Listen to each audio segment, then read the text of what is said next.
দ্বিতীয় পর্যায়ক্রম মূল্যায়নের ক্লাস 10-এর আগের দিন আমরা রাসায়নিক গণনা অধ্যায় থেকে মক টেস্ট আলোচনা করেছিলাম। আজ আমরা ধাতুবিদ্যা অধ্যায় থেকে আলোচনা করব। তোমরা যদি আগের ভিডিও না দেখে থাকো, ডেসক্রিপশনে লিঙ্ক দেওয়া থাকবে, ওখান থেকে তোমরা দেখতে পারো। প্রথমে হচ্ছে সঠিক উত্তরটি বেছে লেখো। প্রদত্ত কোনটি অ্যালুমিনিয়াম ধাতুর আকরিক? এটা হবে বক্সাইট। থার্মিন মিশ্রণে Fe2O3 ও অ্যালুমিনিয়াম চূর্ণের অনুপাত কত হয়? 3:1। লোহার আকরিক রেড হিমাটাইটের সংকেত কি? Fe2O3। থার্মিট পদ্ধতিতে নিষ্কাশন করা হয় ম্যাঙ্গানিজ এবং ক্রোমিয়াম। সেলফ প্রোটেক্টিং মেটাল কাকে বলা হয়? অ্যালুমিনিয়ামকে। এরপর 2-এর দাগে প্রশ্ন দেখে নাও। সব আকরিকই খনিজ, কিন্তু সব খনিজ আকরিক নয়।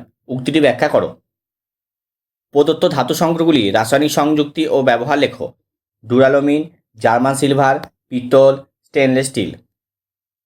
উদাহরণসহ খনিজ ও আকরিকের মধ্যে পার্থক্য লেখো। শতবীজায়ন পদ্ধতি কাকে বলে?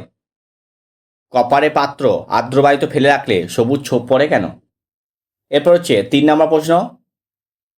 থার্মিন মিশ্রণ কি? এটি উচ্চ উষ্ণতায় উত্তপ্ত করলে কি ঘটে? সমীকরণ সহ লেখো। কপার সালফেটে জলীয় দ্রবণে জিঙ্কের একটি টুকরো যোগ করলে কি হবে?